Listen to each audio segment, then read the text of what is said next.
What's going on, guys? Welcome back into another video. Just want to make sure the mic levels are looking good. Welcome back to what I would consider really like the first video back new for the new year. Yes, we had my Blu-ray collection video come out on Friday, but that one was kind of done a little bit earlier. This is the first one where we're back. We're in it. I have a lot of exciting stuff that's going on. There's a lot of exciting stuff going on. I've got a lot of announcements I'm going to make in the future. That's not this video, though. That video will be on Wednesday. It's going to be in place of Movie Review Wednesday. But that is coming soon. But today's a big boy. We are starting off the year hot. And when I say hot, I mean like smoking, burning, fire, hot. So you saw we did probably my biggest video every year, my Blu-ray collection. That was on Friday. And today we are I have finally got the list. I'm ready to go. We are sitting here and ranking every 2019 release that I saw in 2019. So we did this last year, and I saw 48 films. We did this in 2018, and I saw 48 films in 2018. So my goal for this past year, 2019, was to see 100. I started watching movies midway through 2018, and I hit 48. So I thought, that's pretty good, pretty respectable. I think I can hit 100. We hit 100. Actually, we went over 100. I saw, I don't know why I keep saying we. I saw 111 2019 releases, and today we are going to rank every single one from the worst to the best. I have to do a little bit of a disclaimer. So, like last year's, I did cheat a little bit. I saw some of these films in 2020, but I had not filmed the video yet. So, I didn't put out reviews for them on Letterboxd because it is the new year, so I don't count that anymore, but I'm still counting them in the ranking because they are 2019 releases. It's the 11th of January, so lists haven't been solidified yet. People are still seeing stuff, and some 2019 releases haven't come out today. Perfect example. I literally just got back the day that I'm filming this. I just got back probably an hour and a half ago from seeing 1917. I finally saw 1917. It didn't have a wide release until this week. So there were certain films a la 1917 that I wanted to see before I put out this video because I had a very good feeling that they could potentially crack the top 10. And spoiler alert, I think 1917 might have cracked the top 10 of the year. So that means also, if you saw my top 10 of the year video, don't click out because that has changed. My top 10 of the year video that I put out a few weeks ago has changed because I have seen some other films. So don't think you can click off because you know my top 10, because you don't. It has changed. So make sure you stick around for that. But first off, before we get into all that, I just want to say, first off, thank you so much for all of the new people that are coming in, checking out the videos. My Blu-ray collection video is usually a very hot topic video that a lot of people like to check out. If you are here from that video, this is your first video watching since. Thank you so much for coming in, taking the time, liking, commenting, considering even subscribing. And if you are a returner and you've been here for a while, thank you so much for continuing the support, continuing to keep this momentum going. There's a lot of awesome announcements of series I'm going to be doing this year. I have an official movie rating formula now. Like, I actually sat down for like a few hours one day and really broke down how I wanted to legitimately rate movies, because these last 2 years I've kind of, I don't want to say winged it, but I kind of just go and do it, and I didn't have any backing or basis behind why I rated something the way I did. That's changing this year. I have an official formula point system that I'm going to use to rate films this year, which will help make rankings a lot easier as well. So that's going to come out on Wednesday. I'm going to give you an in-depth look at what this rating system is. Plus, I'm going to do all of my announcements, tell you guys what's coming, tell you guys all of the new awesome content that's coming this year, because I didn't want to just do the same thing. I didn't want to be stagnant. I want to do some new stuff, and there's some stuff that I'm passionate about that I want to talk about that I haven't talked about, and some series I want to do. I'm very much looking forward to that. I'm trying out new sets as well. This is temporary. We will go back to the regular set for movie reviews and stuff like that. Like, that's all going to stay the same, but we're also trying out audio. I want the audio to be really good this year, so we're using an actual mic with Adobe Audition. Like, we're doing all of that, and I'm hoping that that makes the videos look better. But I'm done blabbering. It's time to get down to the nitty-gritty. Guys, this is going to be a long video. I cannot lie to you. This is going to be a long video. Last year, I think it was just under an hour, and I only talked about 48 films. We were talking about 111 films here.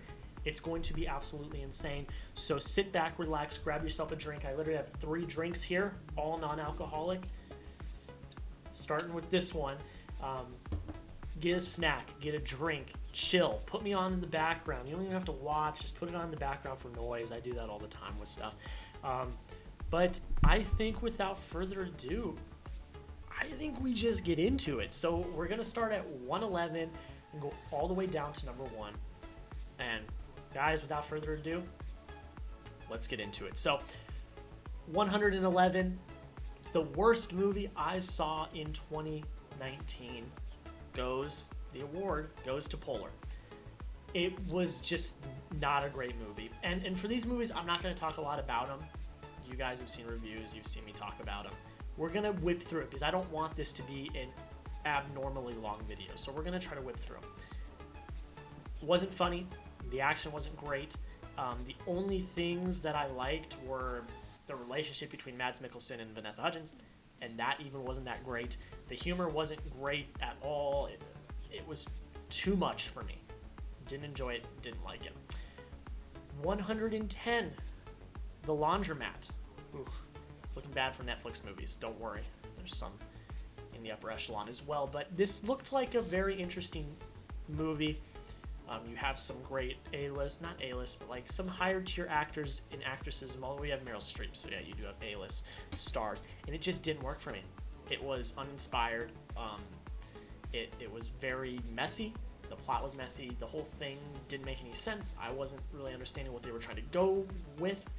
And it was boring. Didn't enjoy it. Just didn't like it. 109, Captive State. So the first one I saw in theaters. This was a very interesting premise that I was very excited to see, and I was very utterly disappointed. The movie is just, it's a mess plot-wise. The writing's not great. It goes off in different directions that you don't expect, but that's not a good thing in this scenario. That's like bad. You're like, what are you doing? Not a great movie. One of my most disappointing of the year. It's at 109. 108, another Netflix movie, The Silence. I've talked about this one. I have talked about how much I strongly dislike this film. It's not good. It's trying to be a quiet place, but it doesn't work as well. The real thing that turned me off to it was the whole second half of the film with this cult. It was ridiculous. I didn't enjoy it. That's all I'm going to say. 107 is Escape Room. Now, some people I've heard enjoy this to a point. I watched it on a plane, so that may have affected it a little bit, but I didn't really like not knowing what was going on. Now, I know that was part of it, was you tried to figure it out, but it just didn't work with me. The plot was interesting, but kind of fell flat. You didn't care about any of the characters. The characters weren't anything to care about. It wasn't great. Didn't enjoy it, and it's at 107. 106 is Wonder Park. I'm not the demographic for this film. I'm not. just straight up. But it, as a family movie, it just wasn't good. The plot was messy. A lot of very big conveniences for the characters. An emotional punch at the beginning that I don't think should have been there. It didn't land for me. I don't think it would land for any little kid. And I think they were trying to be a little more cute than they actually came off as. So, didn't really enjoy it. Then we got Hellboy at 105. I wanted to love this movie because I love David Harbour. It's another comic book movie. You know I love my comic book movies, but it just didn't work. Didn't like the villain. It was obnoxious most of the time. It was very sloppily put together. I didn't enjoy it. It's not fun as I thought it would be. God, David Harbour, I feel bad because you were like the only really good thing about this movie. 104. We have Greta. I don't really know what I expected going into it. I thought, oh, it looks a little bit intriguing. And I left like, that was something. The performances are good enough. They're not terrible. But there's a lot of plot devices put in that in the real world it would not happen. There are choices that characters make that are very poor, and you're like, come on, have a little bit of common sense, and that's there strictly to move the plot forward. I don't like that. I feel like it's very sloppy. I feel like that's bad on the writing side. It got really weird, and not a good weird, like a really bad weird, and I didn't enjoy it, and it's at 104. 103 is Good Sam, another Netflix film. This one, I didn't like it because, one, we don't like the main character. The main character comes off a little brass, a little obnoxious at times, and a little just mean. At least from my point of view, I didn't enjoy the main character. We didn't have any reason to like the main character. And the other main thing is it was so predictable. The first half an hour, maybe, I had the entire film figured out. And I don't usually have films figured out, so I'm saying, like, I think most people probably figured it out within the first half an hour what was happening. Not great. I didn't enjoy it. I thought I would because the main character is a journalist, but it didn't fall great, and it's at 103. 102 is Close, another Netflix movie. We are not attached to the main characters at all. Like, we have no reason to like the main characters. The main character, we get some backstory, but she's so cold and just brutal and vicious that I'm like, I don't really know about that. And then the girl that she's trying to protect is so just a brat. Like, such a mean person, not great, and I didn't have any connection to the main characters. And in this movie, you want to have connection to the main characters because it's all about survival and trying to survive. I did not have any sympathies. I didn't have any emotion. Didn't have it. It wasn't great. It's at 102. 101. We have the Addams Family. I was looking forward to this one. I was utterly disappointed. The plot is very messy. The writing's not great. The jokes kind of hit, kind of don't. There were arcs in here that I didn't like. HGTV lady, I thought she was okay villain, but I just didn't dig her. And overall, it's just it's a big disappointment because I really wanted to like it. I really did, but it comes in at 101. And at number 100, we have Miranda Sings Live, You're Welcome. I've never watched Colleen Ballinger's videos, so I didn't really know what to expect. It's cool to see a YouTuber get a Netflix special because I'm on YouTube, do YouTube stuff. That's cool, and I liked when Colleen did her stand-up. I thought it was actually pretty funny, but then when she changed into her alter ego of Miranda Sings, I clicked off. I was like, and I haven't watched her videos, so I didn't know what to expect. And I was like, I just don't like this. It's just not really funny. It's not good. I don't like it. I literally clicked off. I didn't finish it.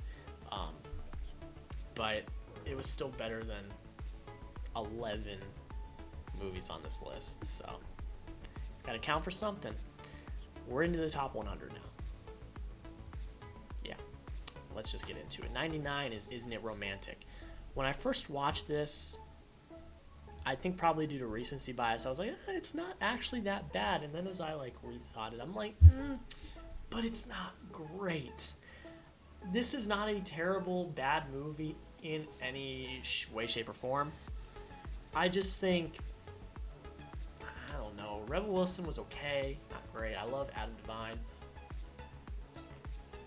He's great.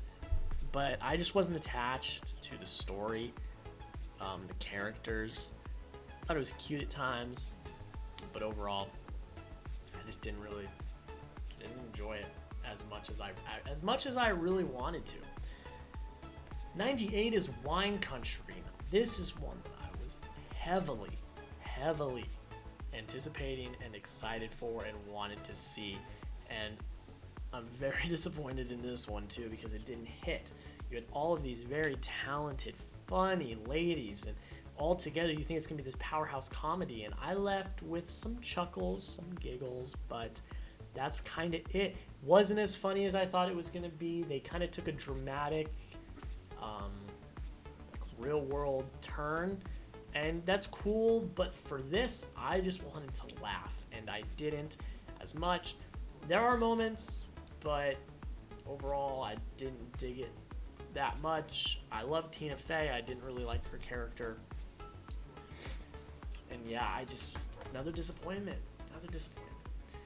97 is The Beach Bum. A lot of people rate The Beach Bum pretty high. I don't really understand the hype. I think McConaughey is very good as a stoner. I do. But that's kind of it. That's all that really stands out for me. The story doesn't stand out. Half the time I have no idea what's happening. There's a lot of celebrity cameos in there, and I didn't really dig them. Really, the only thing that I like about this movie is the McConaughey performance. And it was good enough that it's up a little bit higher on the list. But besides that, I didn't really feel attached. Didn't really like the story. Didn't like the writing. Didn't vibe with any of that. It comes at number 97 on my list. 96 is See You Yesterday. Another Netflix film. This was one of the most frustrating films that I've watched. Watched on an airplane again. But that doesn't have anything to do with it. This was just a frustrating film. There's sequences in the film. First off, it's a great idea. It's a great concept. Wasn't executed well. Script's not great. The kids are good enough, but not great. And again, back to the script and the story. There are things that happen in this movie that shouldn't happen. It's just very frustrating. It was a very frustrating experience. Frustrating movie. And it's at number 96 on my list. 95 is Anima. Short film on Netflix. It's all dancing. It's shot very well. It's executed very well. But that's kind of it. I'm not that interested in dancing stuff. I watched it to get it on my list. Nothing really stood out hardcore. That's why it's lower on the list. But it's not like Last or anything because it was shot well. I think it was directed and choreographed well. But yeah, that's kind of it. It's at number 95. 94 is Frankenstein's Monster Frankenstein. Again, I love David Harbour, and it kills me to have him in 2 films so low on this list. I believe it's like a mockumentary kind of thing about a play on TV. And I didn't find it that funny. I was just kind of like, okay, this exists. I know this is probably like a passion project of David Harbour's or something. I'm not really entirely sure, but I just was kind of like, it was alright. David Harbour's good, but I was just kind of like, this exists. I didn't really enjoy it. It's at number 94 on my list. 93 is Someone Great. It's a beautifully shot film. It is. The performances are good. But I just in the end, I was just like, it was okay. And that's kind of in the range where it's like, it's okay. Yeah, I mean, it's good, but not memorable. Like, I don't remember what happened in this film. I do remember that the characters are kind of a mess, and not in like a cute way or like a way that appeals. It was kind of like get yourself together. But it does hit touchy subjects about breakups and getting over breakups and love and stuff like that, and that resonated a little bit. That's why it's a little bit higher on my list. But in the end, wasn't that attached. Forgot about it. That's pretty much it. It's at number 93. 92 is Point Blank. I love Anthony Mackie, and I love Frank Grillo, and this is relatively good. It's not bad. It's on the upper echelon of bad. I liked the story. I liked the emotion at the end. There were some things that I was just kind of frustrated about, some conveniences, the ways some of the things turned out. I was kind of mad about. But there was some good emotion, some good stuff like that. It comes at number 92 on my list. Number 91 is The Battle at Big Rock, Jurassic World short film put on YouTube. It does a great job at, one, for being a short film. It's shot very well. CGI is really good. It feels like a big budget film, but it's a short film on YouTube. It was short and sweet, so there's not a lot to talk about. It was more of just kind of a set piece, but it was executed well. It was very professionally done. It's at number 91 on the list. Speaking of professionally done, coming in number 90 is Gemini Man.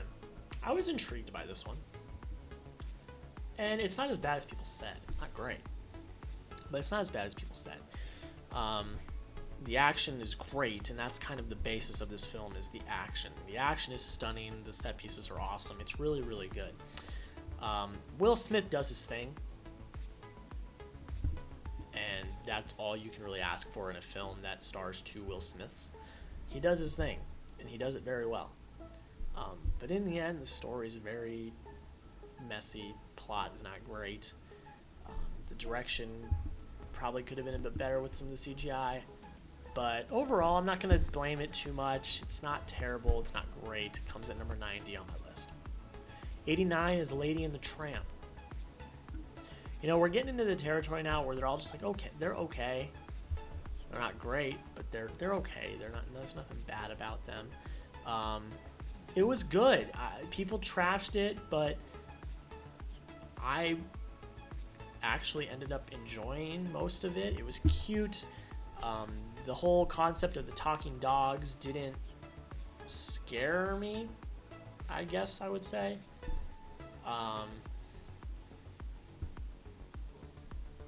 Overall, it worked. I mean, it was cute. What do you want me to say? I enjoyed it. It's at number 89 on my list. Coming to number 88 is Six Underground. This is the most Michael Bay film of all Michael Bay films ever, but it was fun. I came into it wanting to see obnoxious action, see Ryan Reynolds be Ryan Reynolds, and I got all of that. And that was the thing I really enjoyed about it, was that the action was obnoxiously extravagant, and Ryan Reynolds was hilarious as usual. So it's not as bad as people are. Is it a great movie? Absolutely not. Does it make sense? No. But it's fun. Give it a break. It's fun. Comes at number 88 on my list. Coming at number 87, we're getting into, I believe, C+ range now. C+. So we're getting there. We'll be in C+ range for a while. 87 is The Perfect Date. Very forgettable. Very forgettable. But what I do remember is that it has an interesting story. Intriguing. The performances are pretty good. It's heartfelt. It's got a nice ending. Would I recommend it on Netflix? No. I watched it to watch it, but I ended up feeling satisfied. I was like, oh, that's nice. Great film? No. Good film? It's alright. But it comes in at number 87 on my list. Coming in number 86, and this one, now that I'm looking at it, plummeted from the beginning of the year. That's Glass. Glass is at 86. I just didn't get invested in the characters. I haven't seen Unbreakable or Split. I will admit that right now. I've not seen either. But I was just left very uninvested. The ending was brutal. I did not like it. It didn't work. Shyamalan, that ending did not work. There's a lot of flaws in the script and how it was structured. But it comes in number 86 on my list. Coming in number 85 is Miss Bala. It's one of the first ones I saw of the year. I enjoyed it. The action's all right. Interesting story. But in the end, it's kind of middle of the road. It's not good. It's not great. I probably won't ever watch it again. And it comes in 85 on my list. 84 is Fire. Good documentary. Interesting. That whole thing was a mess, but it was well executed. That was the only one of the two. I didn't see the other one. Number 84 on my list. 83 is Kevin Hart's Guide to Black History. Interesting concept. I think it was executed well. A lot of stories I had never heard of that I was actually very intrigued to hear of. I love American history and history in general. And I thought it was good. I thought it was run of the mill. It was all right. Nothing bad. Nothing great. It's at 83 on the list. 82 is Rocko's Modern Life, Static Cling. I never watched Rocko's Modern Life as a kid, so I wasn't as attached. But from what I saw, it was a good, run-of-the-mill animated film. Didn't have any problems with it. For people that love Rocko's Modern Life, I'm sure it was a great nostalgia trip, like a film that I will talk about later up on the list was for me. But yeah, it was good. The story was interesting. I thought it was fun. I had a good time with it. It's 82 on the list. 81 is Cold Pursuit. This one pains me because it was on my top 10 most anticipated of last year. It's got a very dark humor that I really respect and really enjoy. But it was just kind of messy. It was another Liam Neeson going to eliminate everyone. So I was like, it's all right. But there was some fun action, some very dark humor that hit and worked, and it was run of the mill. I wanted it to be so much better, but it wasn't terrible. And it's at number 81 on my list. And to get into number 80 is What Men Want. Taraji P. Henson is good. She is. She's very good. The story is a little messy. The plot's a little messy. I don't really ever... There are points where you sympathize for the main character, but overall you're just like, she's not that great of a person. So you're not really ever attached to the main character. I loved seeing the behind the scenes of like sports management, stuff like that. I thought that was interesting. But in the end, not having the emotional connection to the main character, especially in a film like this, didn't work. Run of the mill, not good, not great, but not bad. It comes in number 80 on my list. Now we're into the top 80. Coming in at number 79 is X-Men Dark Phoenix. Not as bad as everyone said. Now, is it pretty messy? Yes. Does it show that there are reshoots and stuff happening? Yes. Were the performances great? No. But it wasn't the dumpster fire that I was hearing that it was. Very nervous going in to watch this. And I think those low expectations probably helped a little bit. But it's not terrible. It's not. I enjoyed aspects of it. I think the action set pieces are all great. There's some great emotional punches in there. It's not as bad as I thought it was going to be. It comes in number 79 on my list.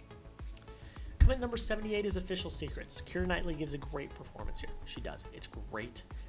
I love based on true stories, especially spy espionage, stuff like that. Very tense at times, but there was nothing that really pushed it into the forefront. Great performance by Keira Knightley. Great overall, but in the end, just kind of run of the mill. It was good. I would recommend it if you're into stuff like that. Give it a watch. It comes at number 78 on my list. All right, we're going to try to knock through some of these. I'm not going to give as much detail. 77 is The Highwaymen. Very long. That's really the reason why it's so low. Kevin Costner, Woody Harrelson give great performances, but it's just too dang long. It's at 77 on my list. 76 is Ready or Not. This is the biggest disappointment of the year for me because everyone was hyping it up as being one of the best films of the year. I was very excited for it. I loved the trailers. I thought they looked great. And I was just disappointed. I didn't know what I was expecting. It's not terrible. It's a run-of-the-mill for me. I think it's okay. I don't think there's anything inherently like special about it. Some of the humor is good. It's very gory at times, which is hit or miss for me. But it's at number 76 on my list. 75 is High Flying Bird. This was shot on an iPhone, I believe, and looked very good. Very interesting, going into the perspective of sports agents, sports management, kind of like what women want or what men want. That's very interesting. Executed well, a little boring at times, so that's why it's lower on my list, but it comes in number 75 on my list. 74, Knock Down the Door, great documentary. You get to see into the lives of some of these politicians. I thought it was very interesting. Nice, heartfelt, triumphant story. It's at number 74 on my list. 73, The Boy Who Harnessed the Wind, a very inspirational, very interesting, deep dive look into the life of this boy that is struggling to just get water. It's very inspirational. I enjoyed it. The performances were really good. And it's at number 73 on my list. 72, Pokemon Detective Pikachu. I really enjoyed this film. We're in the B- range now. Letting y'all know, we're into the B range. Ryan Reynolds was really great. Justice Smith. I think I'm absolutely wrong, but I'll give it a look. Cast. Justice Smith. Was good. There was some good emotional punch that I enjoyed. But yeah, fun, cute, had a good time. Comes in number 72 on my list. 71 is The Kid Who Would Be King. A very cute film, very heartfelt, very emotional, very passionate film.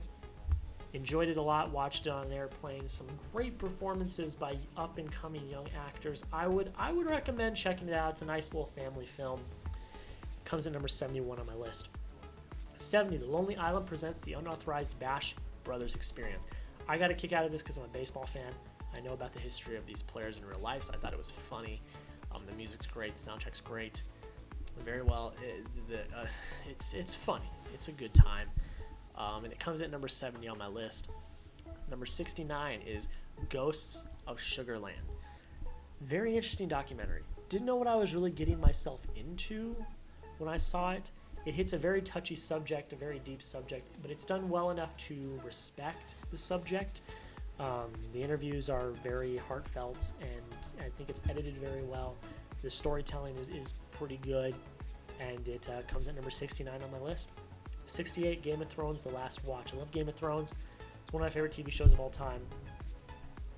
And just to see an inside, behind-the-scenes look at what it really takes to make a show of this magnitude was amazing.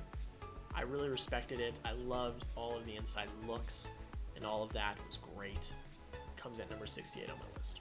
Coming at number 67 is Happy Death Day to You. I still haven't seen the first one, but it does a really good job of catching you up at what happened in the first one. Heartfelt, emotional punch. Actually, now that I'm remembering, very big emotional punch that I really respected and thought was pretty good. Just a fun movie, fun kind of horror thriller / comedy movie that I think was pretty good. Good. Came in number 67 on my list. 66 is The Breaker Uppers. It was higher up on my list, but then I really looked at it in the mirror and looked at it. I'm like, okay, it's okay. It's not great. Some good performances from people I've never heard of. I think the story's funny and cute. And yeah, it was an entertaining watch. 65 is Serenity. Man, it's not a great movie. It's really not. But the twist is amazing. McConaughey is amazing.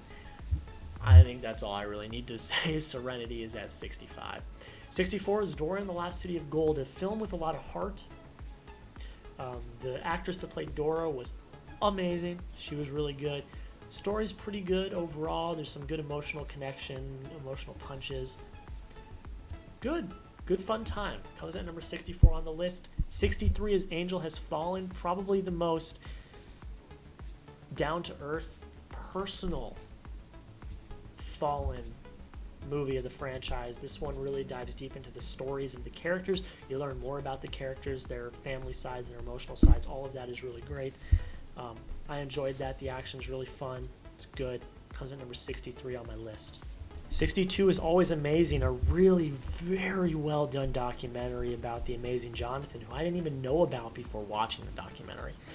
I have a lot of respect for people that really do their homework, have a lot of stuff to put in, and great interviews, and that was done with this. This was a very, very well done, very well put together documentary. I'd highly recommend you check it out. It's on YouTube. It's at number 62 on my list. 61 is the Lego Movie 2, the second part. A great sequel to the first one. Very heartfelt, very interesting. It's great, and I really enjoyed it. It comes at number 61 on my list. Number 60 is The Little Monsters. Lupita Nyong'o, I think, is undefeated this year. She's fantastic. A very interesting concept for a film. Very funny concept. Josh Gad is also hilarious in this film. But Lupita Nyong'o steals the show. She's fantastic. The film is very fun. It's funny. It comes at number 60 on my list. 59 is The Lion King. A lot of people hate this, bash it. I think it's pretty good. It's very pretty to look at. Very pretty to look at. And I felt emotion. Do I think that it's as good as the original Lion King? No, I'd give the original Lion King probably an A. Probably. And this one has, I think, a B-. So I obviously do not think it's the same, but I don't think it's as bad as everyone's trashing it. But it's your opinion. This is mine. Comes in number 59 on my list. 58 is Noelle. Very cute, fun Disney Plus original. Anna Kendrick carries. Bill Hader's a lot of fun as well. It's a great time. It takes place in Phoenix, which is great. A lot of great Phoenix and Arizona references that I really enjoyed and respected. And just a fun Christmas movie, a fun time for the whole family. And it comes at number 58 on my list. Coming in at 57 is Notes from Mulaney, I believe is. I watched this because I'm a fan of Chris Stuckman. This is his short film. It's very funny at times. It's heartfelt at times. It's very just funny. It's got some fun tropes and some fun little sketches inside it that I think is really good. Very well done. Looks great for a short film on a very low budget. I've got a lot of respect for it. Love Chris Stuckman, and it comes in at number 57. Actually, 3 short films in a row. Number 56 is Hair Love. Animated short film. Very heartfelt. It hit me in the feels. Very cute, very heartfelt. I enjoyed it. Comes at number 56 on my list. Go check it out. It's very good.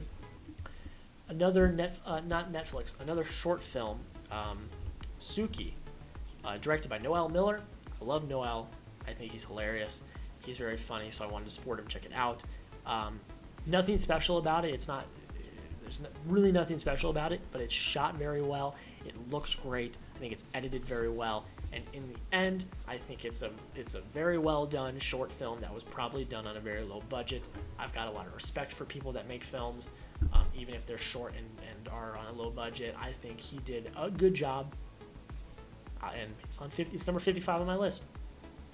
54 is Terminator Dark Fate. I wish more people would have seen this because I don't think it's as bad as the last few. There's a lot of heart in here. Bringing back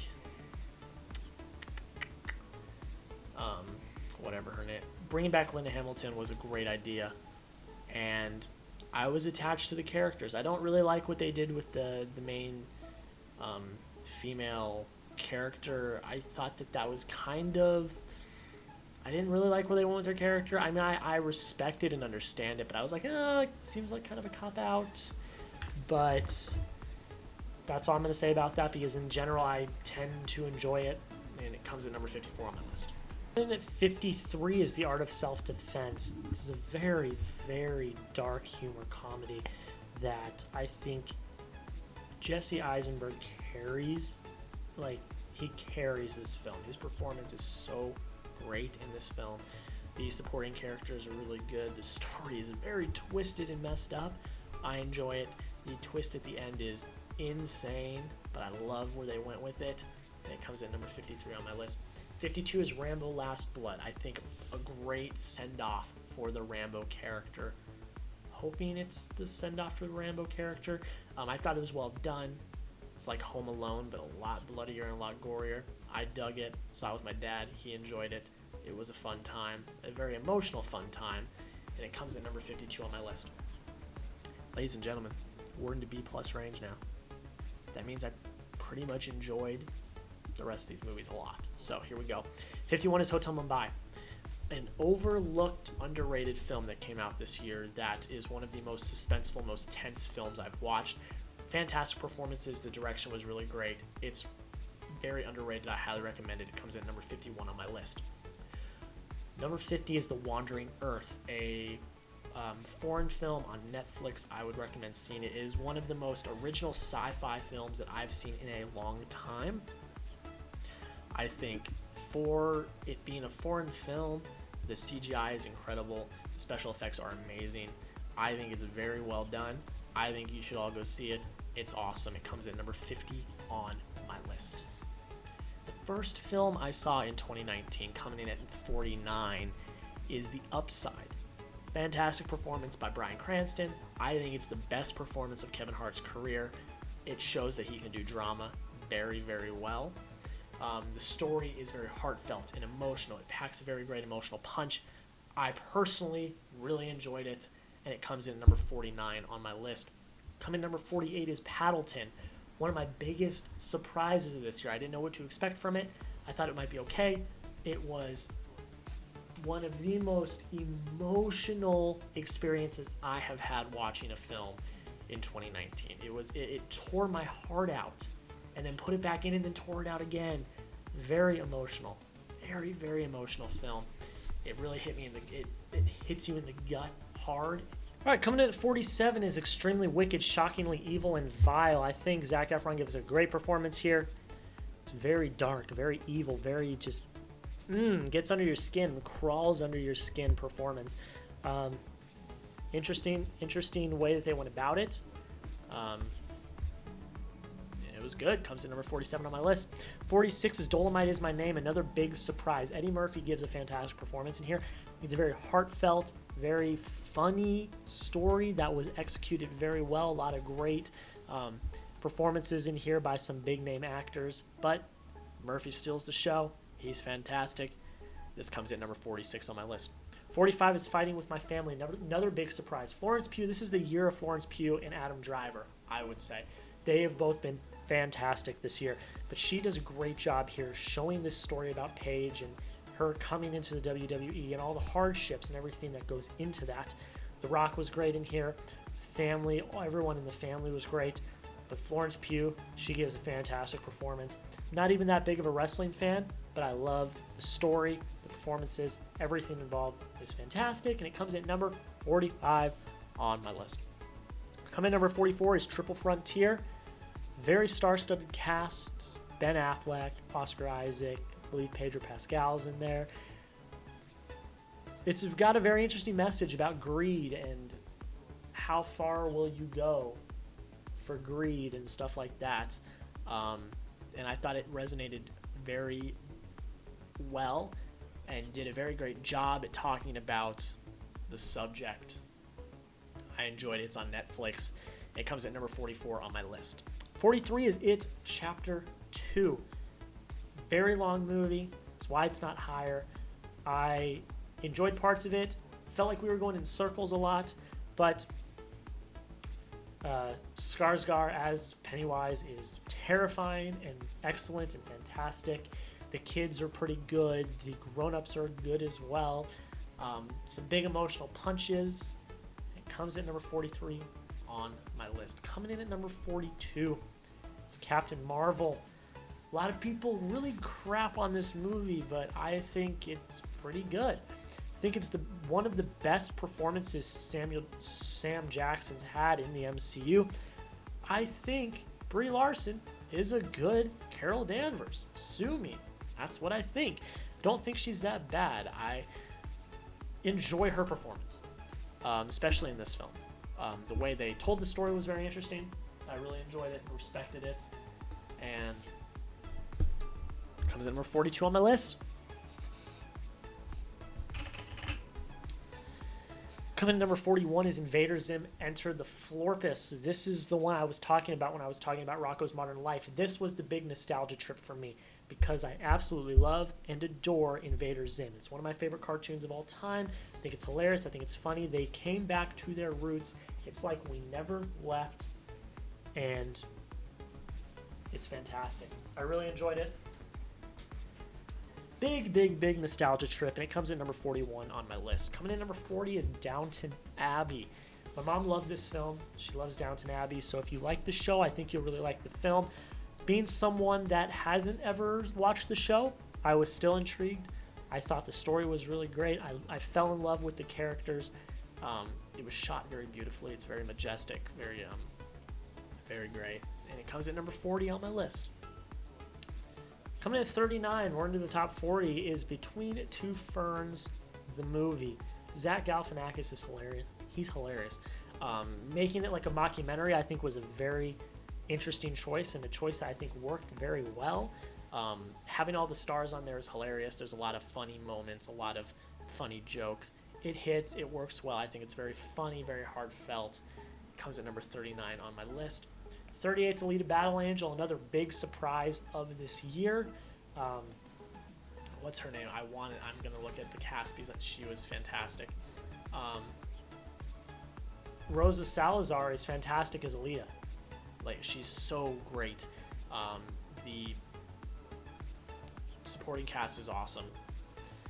The CGI is incredible. The world is incredible. The world building is incredible. I really fell in love with this film. The character of Alita, everything involved.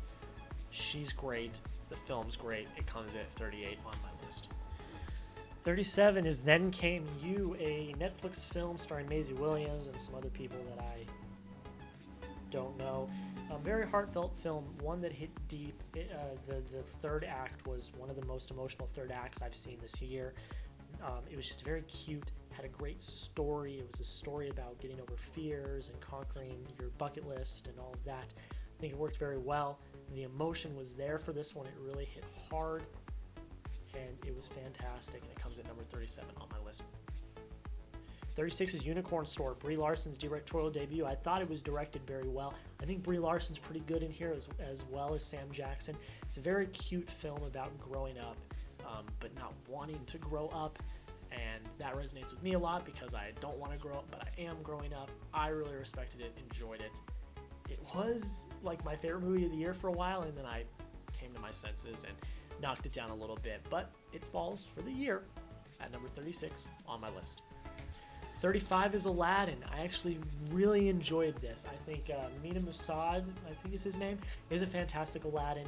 Will Smith is not the Robin Williams genie, but he is his own genie. He makes it his own. He does a fantastic job. The set pieces, the musical set pieces are fantastic.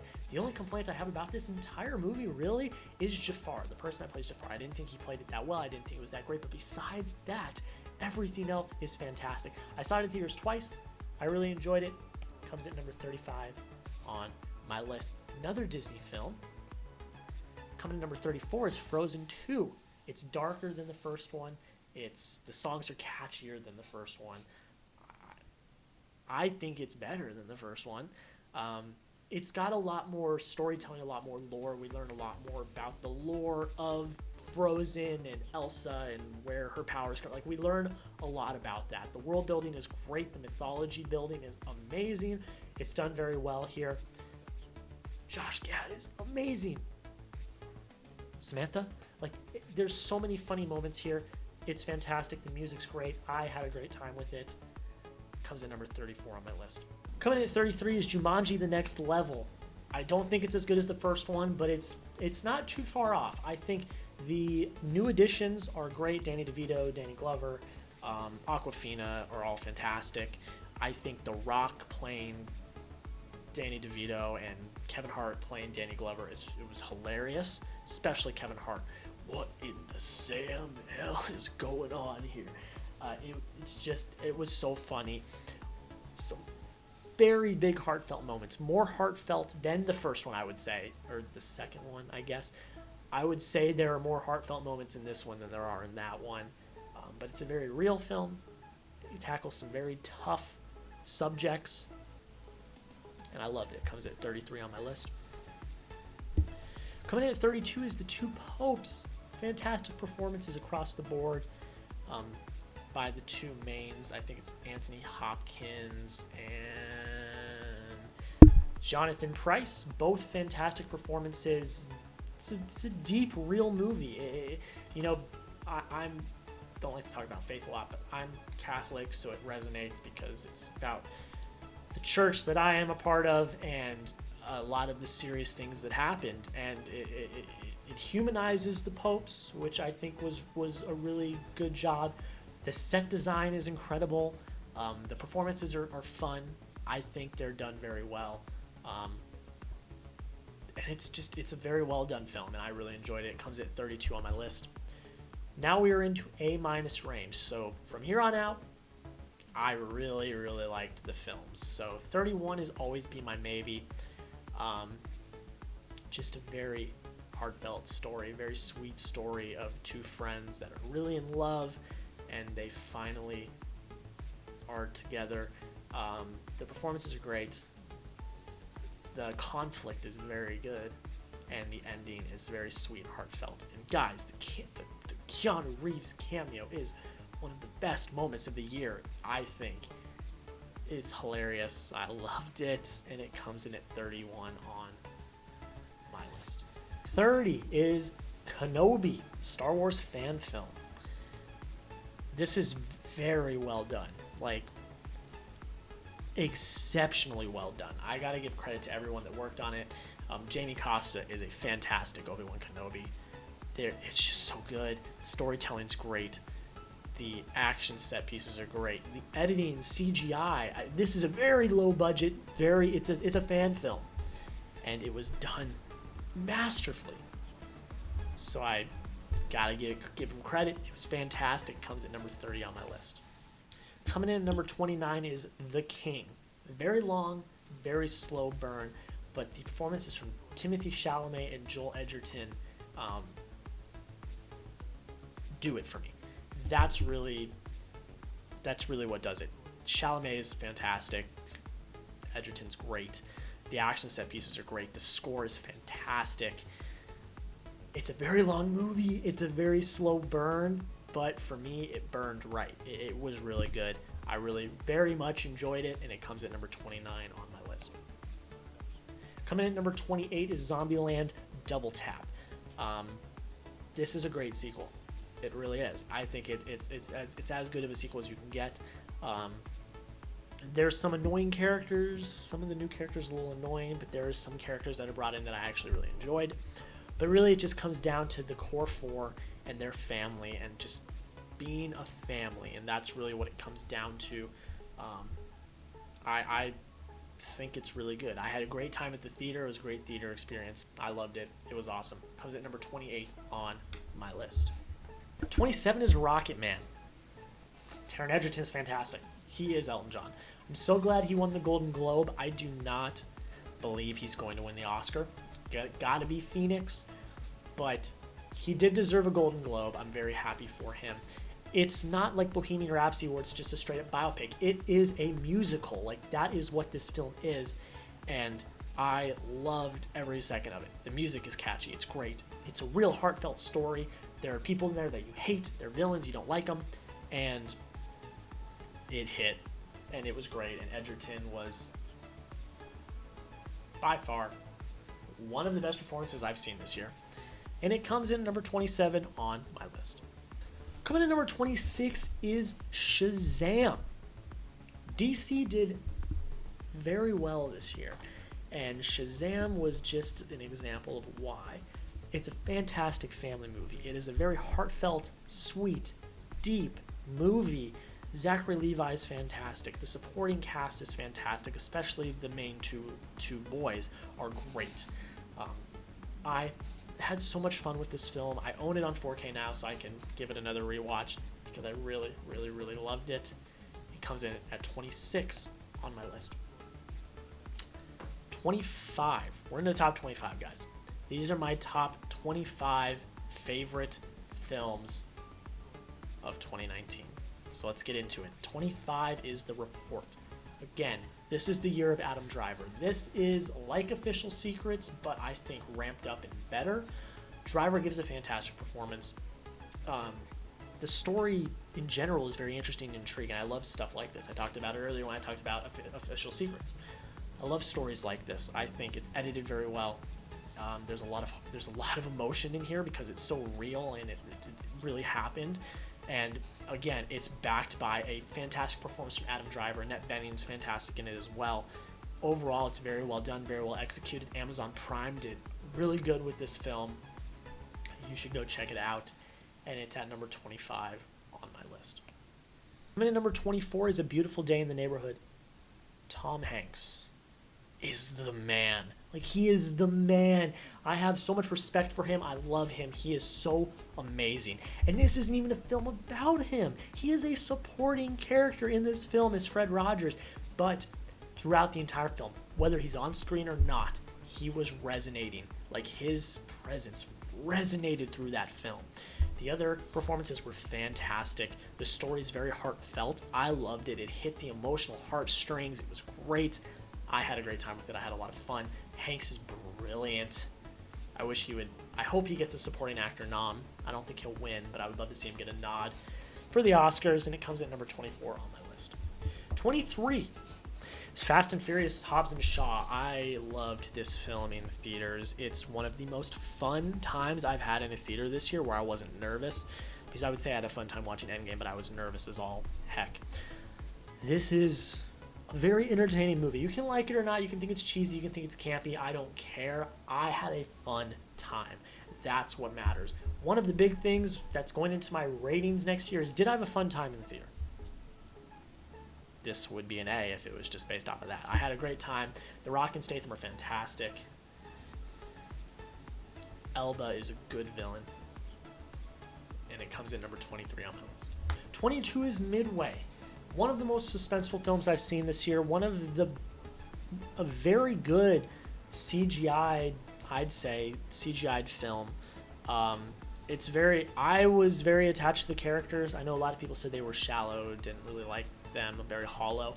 I didn't think that was the case. I got attached to the characters. I love war movies, so this was obviously a plus. And it was great. You knew what was going to happen. You know what the history books say, but I was still on the edge of my seat, biting my nails. I thought it was one of the most suspenseful films I've seen this year. It's fantastic, and it comes in number 22 on my list. 3 films left in the A- range, and then from there on up, it is A's all across the board. 21 is Good Boys. One of the funniest films I've seen this year. This cast is fantastic. They are hilarious. There's so many funny jokes, so many funny moments, very quotable moments. It's a very rewatchable film, but it's also very heartfelt. It talks about friendships, it talks about growing up. I really respect that. It's a cute film while also being very raunchy and hilarious. It comes in number 21 on my list. Ladies and gentlemen, welcome to the top 20. We are in to the top 20. These are my official top 20 films of 2019 that I saw in 2019. Let's just jump into it. Number 20 is Uncut Gems. This is the most anxiety-filled film I've probably ever seen. Sandler gives the performance of his life here. I love the sports aspect because I love Boston sports, and the Celtics. It's my team. It worked because of how suspenseful it was. There were moments in there where like, what's happening? What are you doing? Like, no matter what Sandler's character did, and you were like, okay, we're on the up and up. He would do something to just tear you down. But I loved it. I loved it. My sister despises this film. She does not like it, but I personally love it. And it comes at number 20 on my list. Coming at number 19 is John Wick Chapter 3, Parabellum. What more can I say about John Wick? It's one of the best action franchises of all time. Definitely, probably the best action franchise of the decade. God, it's a heck of a lot of fun. Keanu Reeves is fantastic. The stunts are amazing. The action set pieces are fantastic and great. Halle Berry was really good in this as well. The mythology and the lore and the world building of the Continental and this whole assassin underground was also great. I love that part of these movies is learning about this underground world. Heck of a lot of fun. Loved it in the theater. It's at number 19 on my list. Another milestone, ladies and gentlemen. We are done with the A-minuses. We are now into the A's. That means from here on out, I've got nothing but good things to say about these films. They are all fantastic. I would recommend all of them. Let's get into it. We're almost there, guys. 18 films left. And coming in at number 18 is How to Train Your Dragon: The Hidden World. I think this trilogy competes with Toy Story as the best animated trilogy of all time. It really, really is. Heartfelt, sweet, emotional, beautifully animated, and just a fun time. You get to watch these characters grow up, evolve, change, go from boys to men, from followers to leaders. You see that through these, and this last installment is the perfect tie-up to finish it all. It's great. It's so good. It packs an emotional punch at the end. The score is one of my favorite scores, and it's at number 18 on my list. 17 is Us. Jordan Peele did really good here. Very suspenseful, very horror-driven. At times I thought it was maybe a little too cute for itself, but I suspended that and just watched and listened and saw what I saw, and I saw a fantastic film. It's very well done. It's beautifully shot. I love it, and it comes in number 17 on my list. 16 is Long Shot. One of the best romantic comedies, I think, of the decade, if not for a long time. It works, and you don't think it will. Seth Rogen, Charlize Theron have the most insane chemistry. Like, I didn't think it would work, and it did. It's a very cute, heartfelt film. At times, it can be very dorky and very just out there, but I loved it. I think it's fantastic, and it's at number 16 on my list. Coming at number 15 is Spider-Man: Far From Home, the perfect epilogue to Phase 3 of the MCU and to Avengers Endgame. We see post-Endgame world. We see how the world is reacting to the death of Tony Stark and all the other Avengers. We see how Peter is reacting to the death of Tony Stark. Mysterio is a fantastic villain. Great performances by Gyllenhaal, by Happy Hogan, Jon Favreau, and Tom Holland. They're all fantastic. I've watched this film a lot. It's great, and it comes in number 15 on my list. Coming in at number 14 is The Irishman, the mob epic from Martin Scorsese with the big three, Pesci, De Niro, and Pacino. It's good. Very slow burn, but you can't take away from the fact that it's a masterclass in directing and acting. It really is. It's an epic that is very well done. It's great. I have the utmost respect for those three actors and for Scorsese. They're all fantastic. It was very well done. Very well done. It's going to get a lot of Oscar noms. Don't know if it'll win, but it's going to get a lot of love. Got a lot of love from me. It comes at number 14 on my list. Coming in at number 13 is Once Upon a Time in Hollywood, the 9th film from Quentin Tarantino. This one's also going to get a lot of Oscar love, and rightfully so. It's a very well done film. Tarantino directs his butt off. Like, he does a great job. But the performances from Pitt and DiCaprio are what does it for me.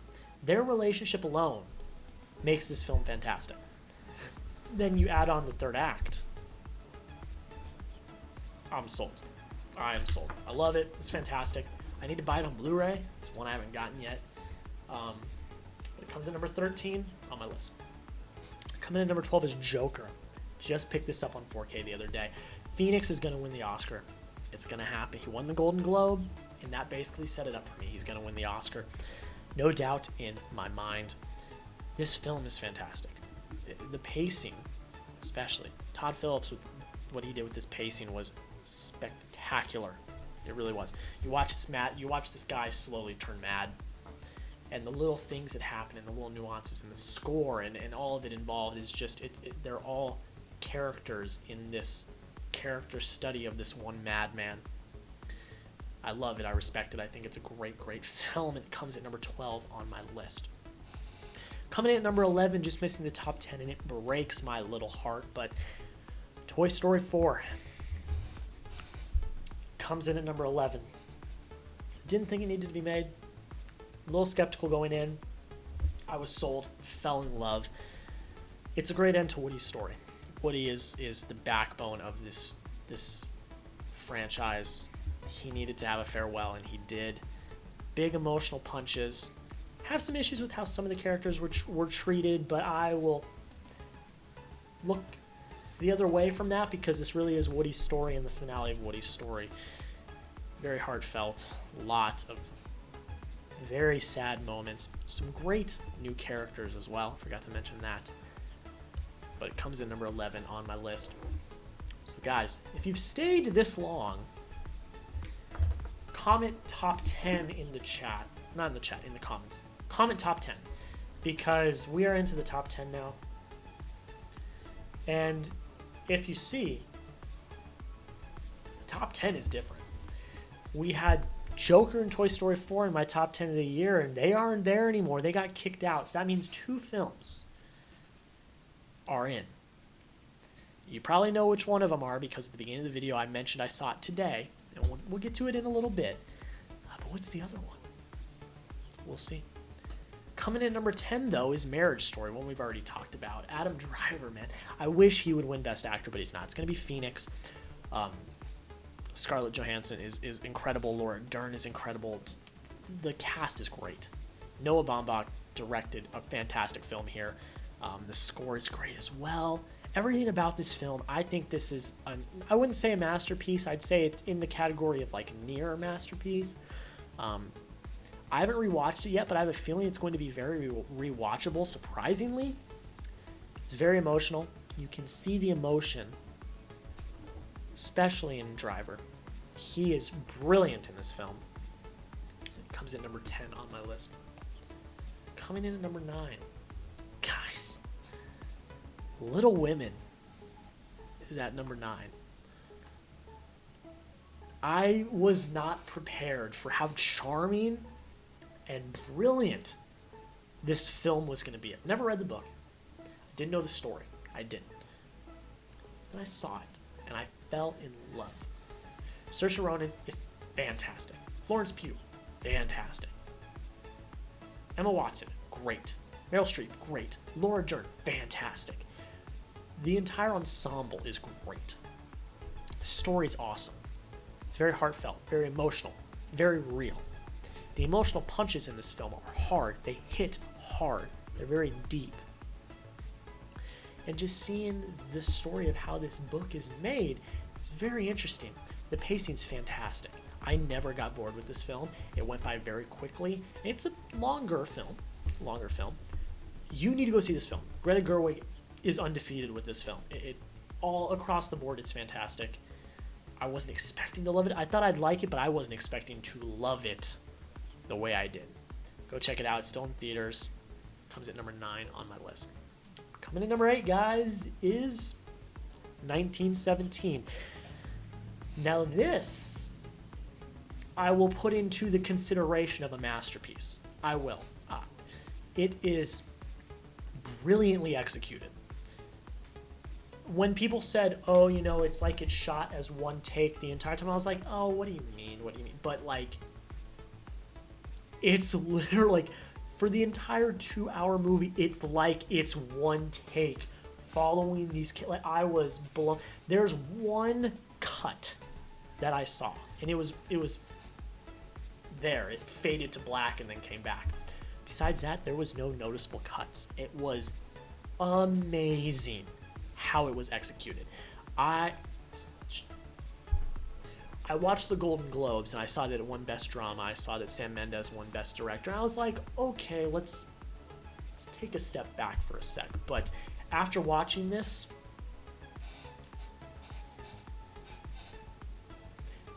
fantastic.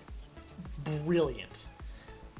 It may be recency bias, but I don't think so, because I was really like, let's really think about this. Let's see where this goes. And it was emotional. Something happened in the film that I wasn't expecting to happen. That really hit me. It's great.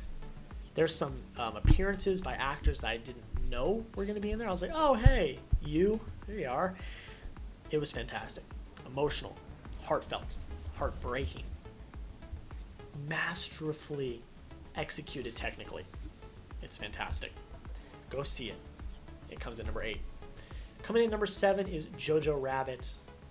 The rest of these I've already talked about, so we'll get through them pretty quickly. Brilliant. Roman Griffin Davis. I literally can look up the cast right here, so I will, because I want to get it right. Roman Griffin Davis is fantastic. He really is. I legitimately had him winning the Globe for Best Actor in a Musical Comedy. He didn't. Taron Egerton did. That's fine. But he was great. He really was. He's an upcoming actor that I think is going to be fantastic. The supporting roles were all brilliant. They're very well done. And this is just a very unexpected, heartfelt, passionate movie that I wasn't expecting, because it's supposed to be a satire about the Nazis and Hitler. And it is. But it's also very deep and heartfelt, emotional, just very well done. Go check it out if you haven't. It's fantastic. 6 is Knives Out. Rian Johnson puts forth a fantastic whodunit. It's brilliant. The ensemble is the best of the year. I said Little Women is great. Yes, they are fantastic. But Knives Out, the ensemble the cast as a whole, is the best performance of any cast. And I love Avengers Endgame, and I still think that's the case. Johnson directed a great movie. Craig is fantastic. Ana de Armas is great. She's a standout that I wasn't expecting. Chris Evans is pretty good, and it was so funny. It was very cute at times, a little too cute at times, but in the grand scheme of everything, I love it, and it comes in at number 6 on my list. Coming in at number 5, into the top 5, ladies and gentlemen, is Booksmart, Olivia Wilde's directorial debut. She did what a lot of people have tried to do and haven't, and it was portray high school nowadays, modern day high school, in the actual way that it is. She did the best job of anyone I've seen. It was pretty uncanny what she did. It looked fantastic. Caitlin Dever, Beanie Feldstein are great. Both awesome up-and-coming actresses that I think are going to have great careers, and they gave fantastic performances here. Story's heartfelt. It hit home. It did. I enjoyed it. One of the best coming-of-age movies. It's fantastic, and it comes in number 5 on my list. Number 4 is The Peanut Butter Falcon. Ladies and gentlemen, the sweetest darn film of the decade, I'd say. It's very heartfelt. I say that about a lot of these, but this one really is. Shia LaBeouf's fantastic. The main character, Zach, is brilliant. The story behind how this film was made is so inspirational and just fantastic. That alone would make you want to love this movie. But then the movie itself is so awesome. It's so funny, heartfelt, emotional, all of the above. It's great. Supporting cast is great as well, but it's really Shia and Zach who put on the show. Comes in number 4 on my list. Guys, 3 more. My throat is getting sore. I just want to end this now. Coming in number 3, Star Wars: The Rise of Skywalker. I really liked it. I did. If you want to see all my thoughts about Rise of Skywalker, you can go check out the review. It's a great send-off for the saga. People will disagree, and that's fine. Film is subjective, but I liked how it ended. some fantastic moments. Driver, again, talking about him again, is fantastic. It's great. Daisy Ridley is awesome as well. And it's just fun. I had fun. It's great. Comes in number 3 on my list. Number 2 is Ford v Ferrari. I didn't think this would stay at number 2. I thought something would dethrone it, but nothing did. It's one of the best movies I've seen this year. It's heartfelt. I'm going to say that about all of them. Just deal with it. It's getting late. I've been recording for an hour and a half now. It's one of the most thrilling movies I've seen this year. One of the most intense. One of the most suspenseful movies I've seen this year. The performances are fantastic. The overall story is just so intriguing. I didn't think I'd like it as much as I did. I didn't think I'd be as attached as I was. But not being a car guy myself, I still loved every second of it. The racing scenes are beautifully executed. The direction's great. But Bale steals the show. I would love for him to win Best Actor, him or Driver. It's not going to happen. It's going to be Phoenix. But he would deserve it any other year. And he was great. Damon was great, but Bale stole the show. I loved it. Fantastic. Comes in number 2 on my list. And ladies and gentlemen, number 1, you already know, is Avengers Endgame. What more do I need to say? It's great. Favorite movie of all time. I am Iron Man. Guys, that's it. We're done here. I'm tired. 111 films. That is what I saw in the year 2019. With a few exceptions. Little Women was this year, and 1917 was this year. I think a few of the short films were this year. The Two Popes was this year as well, but I think I saw 106 in 2019, so I beat my goal. I don't think I'm going to watch that as many this year. It's going to be a busy year with graduating and stuff, but I'm going to try to watch as many as I can. Still giving you guys reviews and stuff like that. But guys, that's pretty much it. Comment down below that you got here and you saw the entire thing. Let me know what your favorite film of 2019 was. Let me know if you agree, disagree with my list.